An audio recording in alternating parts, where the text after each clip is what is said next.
Oke, halo Montase Lovers, ketemu lagi dengan kami di channel YouTube kami Montase Channel.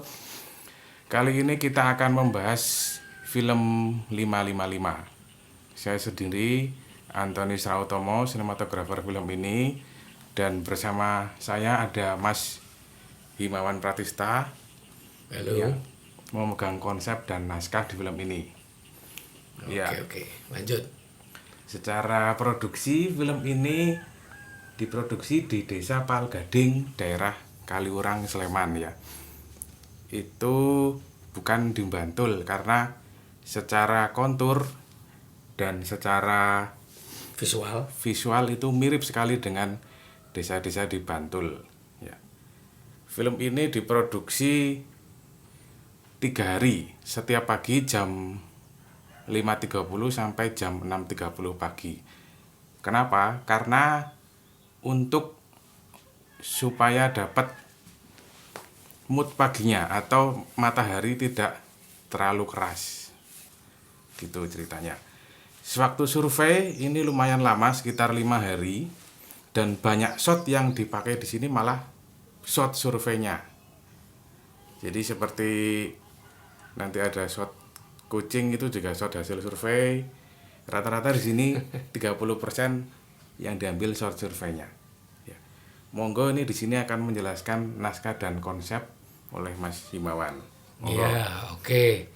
Ini film ini sebenarnya secara sederhana hanya menggambarkan keseharian sekitar 10 menit sebelum kejadian besar gempa Jogja tahun 2006. Itu yang terbesar yang selama hidup saya pernah tahu ini gempanya.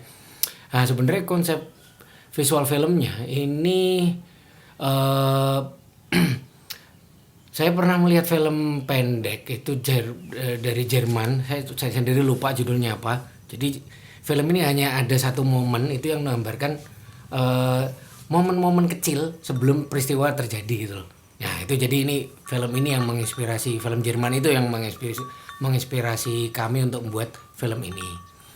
Eh, dan kami memilih kenapa momen gempa, ya memang karena saya pikir momen gempa itu memang satu momen yang besar dan memang punya pengaruh berdampak besar di Jogja terutama gitu loh. Dan akhirnya kami membuat konsep ini dan kami waktu itu menunjuk Mbak Tita itu untuk mendirect film ini karena dia di antara kami dia satu-satunya yang memang di Bantul. Walaupun kami semua kena efek dari gempanya ini setidaknya getaran ya, tapi eh, apa namanya Mbak Tita itu benar rumahnya di daerah Bantul dan beberapa rumah di tetangganya Mbak Tita itu juga ada yang hancur. Kalau di Bantul sendiri emang rata-rata semua rumahnya hampir semua hancur kebanyakan ya di semua desa. Nah, terus kalau konsep eh, penceritaannya ini memang agak unik filmnya ya karena memang ini hanya menunggu momen.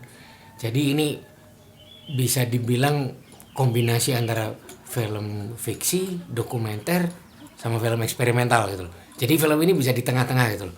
Dan kami memang sebenarnya ini kami membuat film ini itu setelah pengalaman kami film sebelumnya, film Umbul itu eh, kami kirim ke festival, submit ke festival mana aja dan ternyata kita jadi tahu karakter festival. Oh, ternyata ada festival yang memang mainstream yang suka dengan yang film-film ringan, menghibur, terus mengedukasi. Yang satu lagi memang festival yang lebih ke art.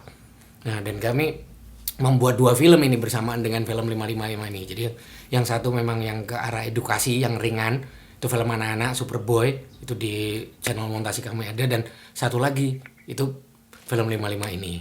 Dan ternyata dua-duanya berhasil gitu di segmen festivalnya. Yang ini masuk Jogja Asian Film Festival dan ini juga masuk di XX1, itu juga mengejutkan. Dan kami baru setahun setelahnya kami kirim ke festival-festival luar. Dan nanti mungkin di belakang nanti kami jelasin yang soal festival itu. Nah, ini ada konsep visual menarik nih, Mas Bawor di sini. Bisa diceritain mungkin? Oke. Kalau ini kebanyakan kalau dari editing itu gimana ya Mas ya? Jadi ini sebenarnya yang edit Mas Febri nih, kita cuma bantu dikit-dikit. Ya ini karena memang hanya momen yang kita takutkan dari awal itu kan sebenarnya, oh ini nanti filmnya membosanin apa enggak ya? Itu kan yang isu besar kita kan. Ya kita pas di editing itu ternyata kita bisa menemukan sesuatu. Ini seperti tadi misalnya itu ada suara yang match gitu loh. Jadi antara satu adegan ke adegan lain, bukan visual yang sama, grafik match, tapi sound yang sama. Nah ini di sini ada yang menarik nih adegan ini.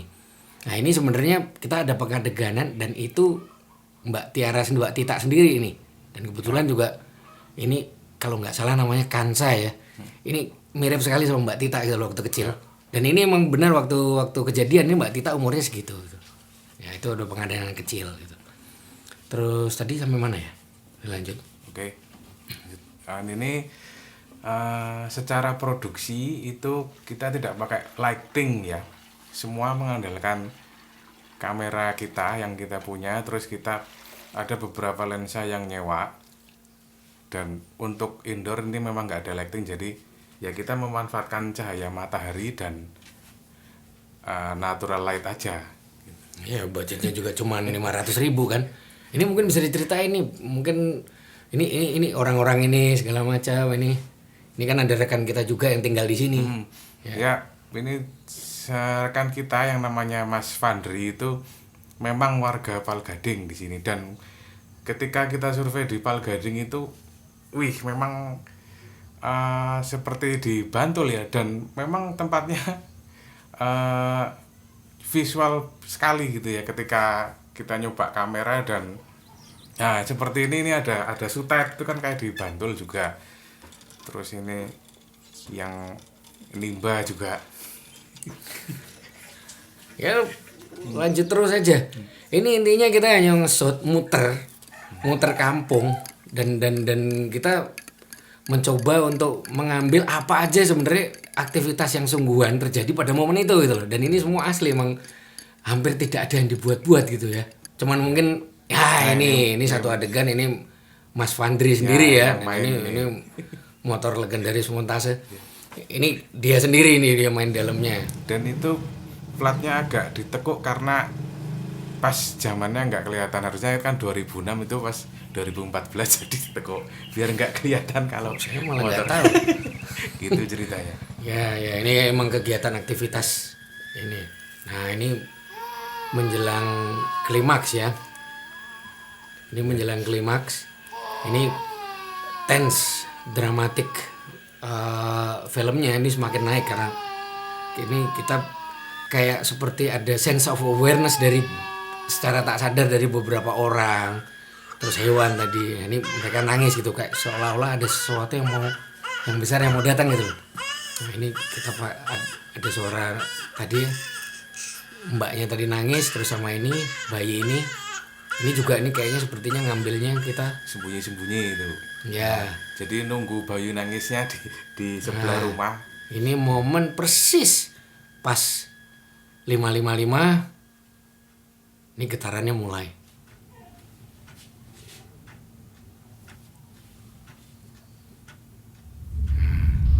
Nah ini menarik di sini. Ini sering kali kita banyak ditanyain orang, kenapa sih kok harus gelap gitu loh. Nah sebenarnya kami konsep film ini memang kami membayangkan memang di bioskop gitu loh. Dan ketika kalian ini menonton di bioskop, ini efeknya sungguh luar biasa gitu loh. Seperti persis gempa beneran gitu loh, dengan efek suara di sana gitu loh. Dan kita membuat suara-suara ini juga beneran ini. Kita membuat ini di Basecamp ini. Saya masih ingat ini Mbak Tita sama Mas Riana Priyansa sendiri yang ngambil suaranya di atas. Ya, eksperimen sendiri mereka. Akhirnya suaranya sangat-sangat luar biasa. Ya ini kalau kita dengar ini di bioskop, persis seperti gempanya. Ya karena kita sendiri juga ada di momen ini gitu loh. Jadi kita tahu persis suaranya kayak apa. Emang menakutkan sekali. Dan 55 detik persis seperti gempanya. Nah, oke. Ini pakai teks untuk menjelaskan lebih jelas sebenarnya ini apa sih, momen apa sih tadi di depan itu. karena nggak semua orang tahu pasti ya, dan memang ini pengalaman buruk bagi banyak orang. Nah ini ada teks-teks ini emang bener ini, masih banyak sampai sekarang yang trauma, bahkan rekan kami sendiri juga ada yang trauma. Dan ini masih saudaranya Mbak Tita, Om Puncoro ini masih omnya Tita ya. Iya. Kalau musiknya ini dari sama siapa Mas ya? Ya ini musiknya ini kebetulan dia juga yang memfoto, foto-foto ini dia sendiri yang foto. Itu masih rekan saya sendiri dulu waktu kuliah di arsitek, namanya Mas Anton Asmono Dento. Memang hobi fotografi ya? Sepertinya iya, padahal dia hobi musik, tapi dia sepertinya juga hobi fotografi. Dan ini kebetulan juga gambar-gambar yang dia ambil itu momennya bagus-bagus gitu. Kami sendiri juga surprise gitu loh. Ini gambarnya memang pas dan subtil gitu loh. Dalam banget gitu loh. Ini seperti ini misalnya. Ini luar biasa sekali. Mas Anton muter-muter Jogja cuman ngambil ini gitu loh. Emang dampak gempa ini memang sangat luar biasa dan luar biasa besar. Ini kampus isi ya? Ini BPK, Jalan Parangtritis. Oh iya. Saya pikir kampus isi. Oke. Dah, oke. Ya ini setelah film ini selesai, ini juga sayang hanya setelah setahun setelahnya kita kirim ke festival besar gitu loh di luar, dan dia menang banyak ya, di Iran menang, di New York menang, terus di mana lagi Mas? Terus di Australia juga masuk semifinal. Wah saya nggak tahu yang kecil-kecil, yang di depan tadi ada tapi cuman itu sebagian aja yang di ini. Di Los Angeles screening. Oh iya lupa saya. Oke. Terus di film Indie Jogja juga kita best cinematography. Oke, sekian dari kami Montase Lovers. Nanti kita akan ketemu lagi di audio dokumentari film-film pendek kami yang lain. Ya semoga ini bermanfaat mungkin buat para pembuat film yang lain. Nggak buat film bagus nggak usah mahal-mahal, bisa gitu loh ya. Oke. Terima kasih.